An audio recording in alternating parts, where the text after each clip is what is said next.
Le désert, un lieu aride, un lieu dont la particularité est qu'il n'y a pas d'eau. C'est pourquoi peu de plantes peuvent pousser. Les animaux sont obligés quelquefois de s'enterrer dans le sable la nuit pour retrouver un peu de fraîcheur. La végétation, le monde animal et même les habitants ont dû s'adapter pour vivre et pouvoir vivre dans le désert. Le désert, c'est un lieu à la fois de difficulté, d'épreuve, de purification, mais c'est aussi le lieu de la bénédiction et c'est le lieu de la rencontre avec Dieu, nous le voyons dans l'histoire biblique. C'est un lieu où des miracles peuvent se produire. Pourquoi ? Parce qu'on manque de tout et qu'on n'a rien pour apporter des solutions à ce qu'on voit et à ce qu'on vit, si ce n'est la présence de Dieu. Alors nous revenons pour cette nouvelle émission dans l'histoire biblique qui est tellement captivante et au passage d'ailleurs, j'invite chacune d'entre vous à lire la Bible. Lisez la Bible. Commencez par le Nouveau Testament et puis ensuite vous lirez l'Ancien Testament. Mais lisez, c'est le livre de vie. C'est un livre qui va beaucoup vous apporter. Si vous décidez de le lire, bien sûr. Nous avons vu dans cette histoire biblique Moïse tirer des eaux, être élevé à la cour de Pharaon, puis Moïse tue l'Égyptien, il fuit dans le désert, il apprend la vie dans les déserts, et il devient ensuite le grand libérateur du peuple. Il va le conduire vers la terre promise, donc vers la délivrance promise par Dieu. La première étape, en plein désert, c'est celle de Mara, qui signifie eau amère, amertume. Nous avons vu dans la précédente émission qu'un miracle a pu se produire sous la supervision de Moïse. Moïse a jeté un morceau de bois dans l'eau amère de Mara et elle est devenue douce, elle est devenue potable. Le peuple est réconforté, il voit à nouveau un miracle, comme quoi nous avons tous besoin, par période, d'un signe de Dieu, d'un miracle de Dieu, qui va nous montrer qu'il est toujours là comme avant.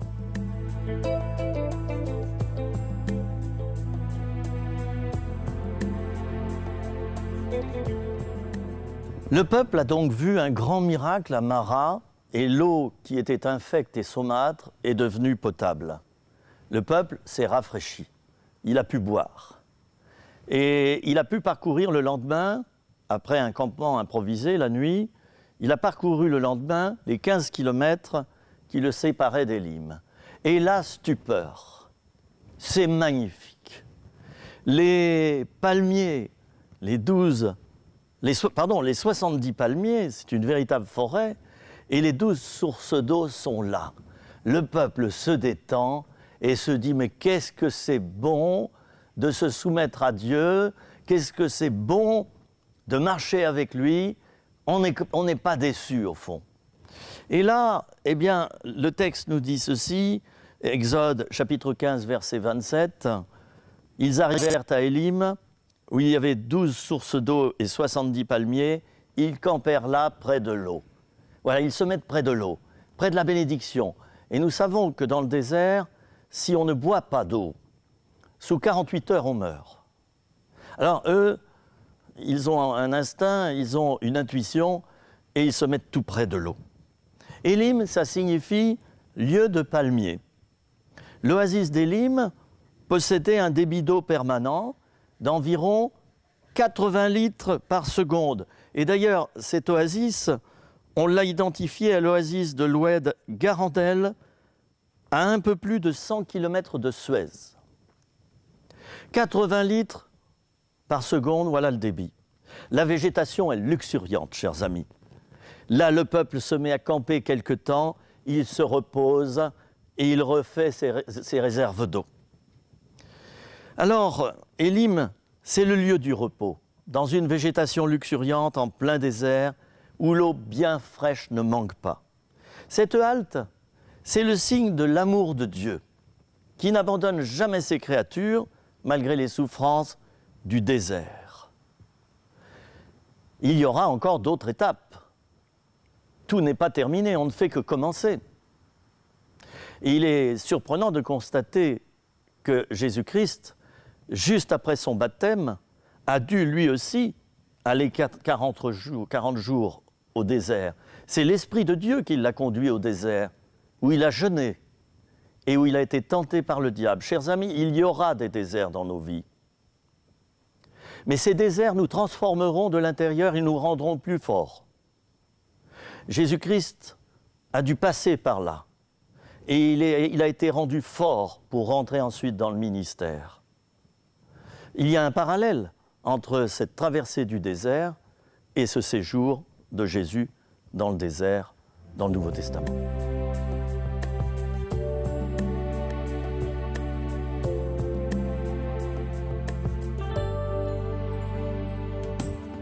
Troisième étape, le désert de Sin, lieu du murmure.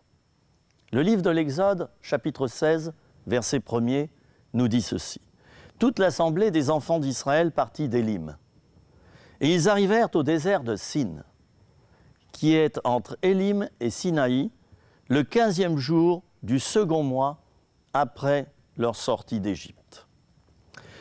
6 semaines viennent de s'écouler depuis la sortie du peuple d'Égypte. Le peuple est reposé, revigoré, il a reçu des enseignements de base et peut aller plus loin dans l'épreuve de la traversée du désert, car la traversée du désert est et sera toujours une épreuve. Jésus nous a avertis que la vie chrétienne ne serait pas facile. Il nous a bien dit que nous devrions renoncer à nous-mêmes et porter chaque jour notre croix. Le désert de Sin était une étendue très sablonneuse. La signification du mot Sin en hébreu, c'est argile. Et ce mot d'argile, ce terme, nous rappelle que Dieu veut nous façonner à son image, à lui, comme le petit avec l'argile. Mais nous lui résistons souvent, et nous allons le voir lors de cette troisième étape. Le peuple a faim. Avant, il avait soif. Dieu a donné de l'eau. Et maintenant, il a faim. On va passer d'un problème à un autre. Et le but du désert, c'est en quelque sorte de révéler à l'intérieur de notre cœur les véritables problèmes qui sont là. En l'occurrence, là, c'était des problèmes d'intendance, dirons-nous. Mais les autres étapes, traversées par le peuple dans le désert, vont dévoiler d'autres problèmes à l'intérieur de la révolte, de l'insoumission. Enfin, on va l'étudier dans les différentes émissions qui vont se succéder sur le désert. Arrivé au désert de Sin, toute l'assemblée des enfants d'Israël murmura contre Moïse et Aaron. Les enfants d'Israël leur dirent « Mais ne sommes-nous pas morts par la main de l'Éternel dans le pays d'Égypte, quand nous étions assis près des pots de viande et quand nous mangions du pain à satiété ? Car vous nous avez menés dans ce désert pour faire mourir de faim toute cette multitude. » Mon Dieu, mais quel propos odieux! Nous retrouvons ces quelques lignes dans le livre de l'Exode, chapitre 16, versets 2 et 3. C'est le comble. Le peuple, rafraîchi par son séjour à Élim, redécouvre la grande chaleur, la fatigue, la faim, la soif, l'épuisement. Il ne supporte pas le régime difficile du désert et voudrait plutôt mourir en Égypte.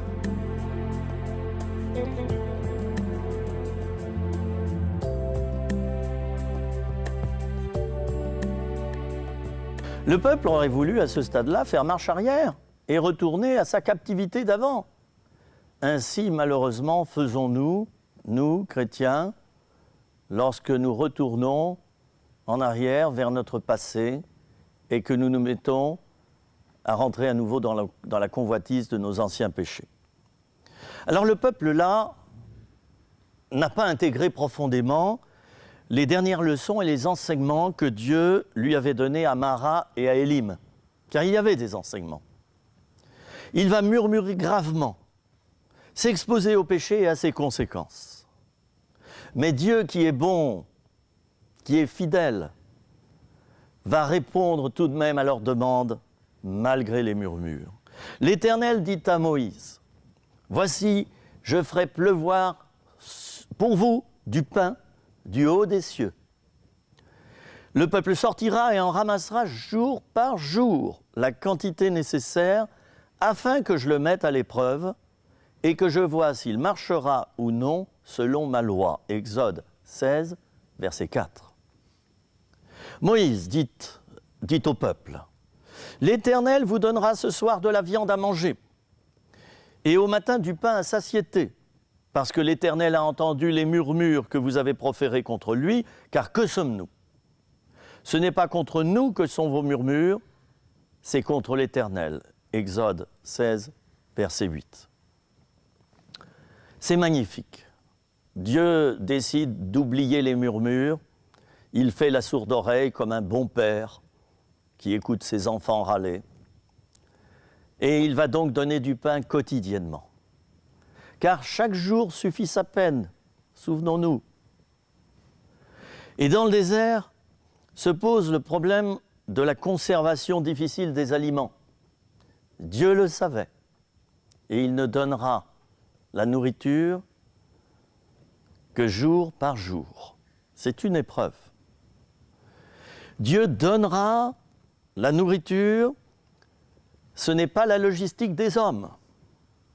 Il désire montrer que c'est lui qui pourvoit en personne et habituer le peuple à ce fait. Quelle belle leçon! Le but de cette opération est de mettre le peuple à l'épreuve et de voir s'il restera fidèle aux lois de l'Éternel dans ce climat quotidien de dépendance de lui. La maison d'Israël donna à cette nourriture le nom de manne. Elle ressemblait à de la graine de coriandre, elle était blanche et avait un goût de gâteau de miel. Exode 16, verset 31. Chers amis, quel grand miracle! De la viande et du pain à manger en plein désert.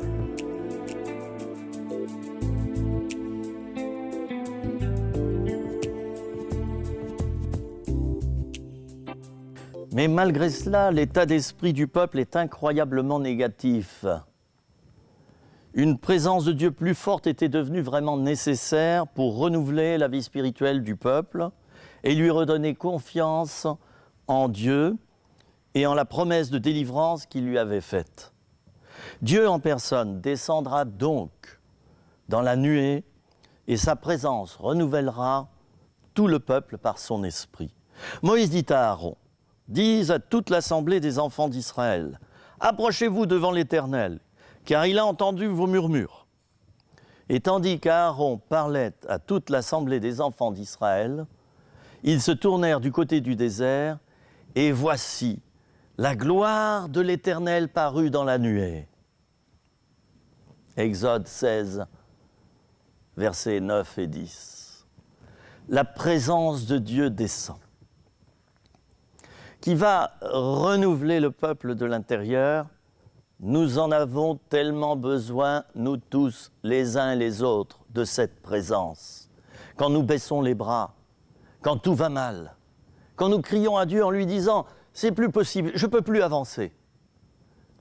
La réponse de Dieu, ce n'est pas de nous apporter telle ou telle solution à tel ou tel problème, c'est de nous donner le cadeau de sa présence. Et nous nous prosternons devant lui. Et nous restons en silence devant lui. Et sa gloire et la puissance de son esprit nous remplissent. C'est suffisant. Dieu est là, tout ira bien. C'est du côté du désert que survient la présence de Dieu, chers amis. Là où les difficultés de tout ordre ont surgi. Les épreuves ne sont pas là pour nous détruire, mais bien au contraire, pour nous apprendre à devenir plus forts et à tout surmonter. Le miracle qui va suivre est de taille. Les cailles vont être données abondamment par Dieu. Exode 16, versets 13 et 14. Le soir, il survint des cailles qui couvrirent le camp, Et au matin, il y eut une couche de rosée autour du camp. Quand cette rosée fut dissipée, il y avait à la surface du désert quelque chose de menu comme des grains, quelque chose de menu comme la gelée blanche sur la terre. Dieu ordonne que le peuple conserve une preuve de cette intervention miraculeuse, la manne, pour que cet événement reste définitivement inscrit dans la mémoire des hommes. Voici ce que l'Éternel a ordonné, dira Moïse, qu'un omer rempli de manne soit conservé pour vos descendants, afin qu'ils voient le pain que je vous ai fait manger dans le désert, après vous avoir fait sortir du pays d'Égypte. Cette nourriture sera donnée au peuple, tenons-nous bien, 40 années durant, sans interruption.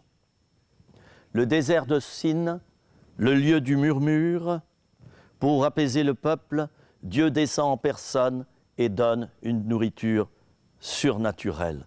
C'est la formation nécessaire pour le peuple avant de rentrer en Canaan.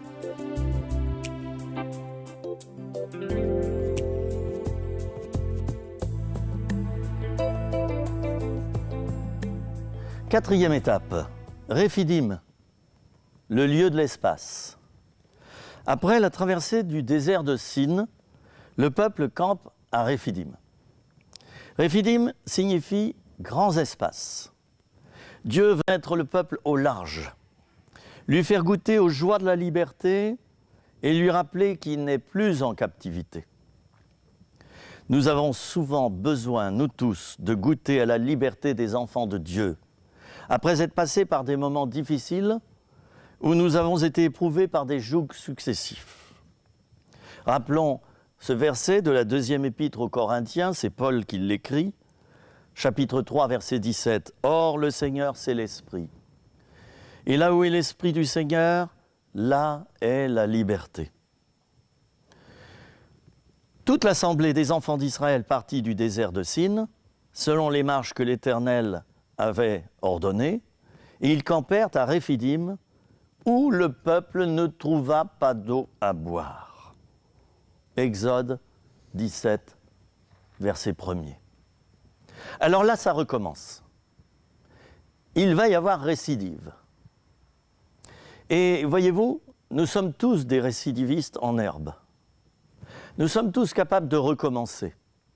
Souvent, nous disons à Dieu, « J'ai compris, c'en est fini, je ne recommencerai plus. » Et 15 jours plus tard ou 3 jours plus tard, patatrac, nous recommençons. C'est bien là notre nature pécheresse, notre pauvreté, et Dieu sait que nous sommes comme cela. Alors il va y avoir des murmures et des querelles à cause de la soif. Le peuple ne perçoit pas la bénédiction que Dieu lui envoie au travers de ce lieu béni. Il ne perçoit pas la liberté et l'espace. Et il en revient à ses premiers murmures à cause de la soif. Comme je le disais à l'instant, il y a récidive. Alors le peuple chercha querelle à Moïse. Ils dirent « Donnez-nous de l'eau à boire !» Moïse leur répondit « Mais pourquoi me cherchez-vous querelle? Pourquoi tentez-vous l'Éternel ?» Le peuple était là, pressé par la soif, et il murmurait contre Moïse. Et il disait « Pourquoi nous as-tu fait monter hors d'Égypte pour me faire mourir de soif avec mes enfants et mes troupeaux ?» Moïse ne sait plus comment faire pour calmer le peuple. Il a peur que ce dernier le lapide. Alors il crie à Dieu pour recevoir une direction. Moïse cria à l'Éternel en disant « Mais que ferai-je à ce peuple? Encore un peu et ils me lapideront. » L'Éternel dit à Moïse « Passe devant le peuple et prends avec toi les anciens d'Israël. Prends aussi dans ta main ta verge avec laquelle tu as frappé le fleuve et marche. Voici, je me tiendrai devant toi sur le rocher d'Horeb. Tu frapperas le rocher et il en sortira de l'eau. Et le peuple boira. » Moïse fit ainsi aux yeux des anciens d'Israël. Il donna à ce lieu le nom de Massa et Mériba, parce que les enfants d'Israël avaient contesté et parce qu'ils avaient tenté l'Éternel en disant « L'Éternel est-il au milieu de nous ou n'y est-il pas ?» Exode, chapitre 17, versets 4 à 7. Horeb c'est la montagne de Dieu. Elle est située dans la péninsule du Sinaï, où la loi fut donnée plus tard à Israël. Les noms d'Horeb et de Sinaï se rapportent à la même montagne. Horeb signifie sécheresse, désert aride. Massa signifie fardeau, épreuve, tentation. Mériba signifie contestation, querelle. Le peuple est presque arrivé au but, c'est-à-dire le Sinaï. Il est très proche de ce but. Et voilà qu'il se décourage à nouveau et tombe non seulement dans le murmure, mais encore dans la contestation et le rejet de son conducteur spirituel. Jamais content. La situation est grave, car Moïse est tenté très fortement de tout lâcher, lui aussi. Il passe encore par la tentation. Tout est devenu insupportable, les amis, même le fait de conduire le peuple. Seule une délivrance spectaculaire de Dieu pourra le sortir de là. Alors Moïse marche jusqu'à Horeb avec les anciens, puis frappe le rocher. L'eau jaillit immédiatement, coule dans l'oued, atteint le campement et désaltère les Israélites pendant leur séjour dans la région du Sinaï.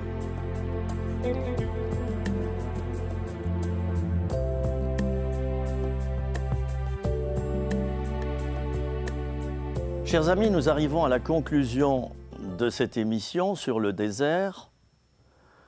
Et j'aimerais faire une synthèse un petit peu de tous mes propos. La première étape de cette traversée du désert, ça a été Mara, là où il y avait de l'eau amère. Et Dieu a fait un miracle. Et Dieu a permis que le morceau de bois jeté dans l'eau fasse que l'eau redevienne douce. C'était une préfiguration du bois de la croix. Et puis il y a eu le désert de Sin, qui a été le lieu du murmure. Sin signifie argile. Nous sommes de l'argile et Dieu est le potier. Là, dans ce désert, le peuple va murmurer car il a faim. Dieu va répondre et envoyer la manne et l'écaille, donc de la viande à manger et du pain, puisque la manne c'était comme du pain. Et n'oublions pas que dans ce lieu, Dieu descend en personne et il nourrit le peuple, non plus par de la nourriture terrestre ou miraculeusement donnée par le ciel, il va répondre directement par sa présence. Dieu descend. La quatrième étape, Rephidim, le lieu de l'espace, c'est un lieu de liberté, mais où le peuple ne va pas du tout comprendre ce qui se passe. Il ne reçoit pas les choses de Dieu. Il n'est pas capable. Et pourquoi le peuple a-t-il dû passer par le désert? Eh bien justement, pour qu'il apprenne à bien se comporter devant Dieu dans les moments de difficulté. C'était la pédagogie de Dieu qui faisait son travail. Le peuple a soif, il murmure et il querelle Moïse au point que Moïse a peur d'être lapidé, être tué.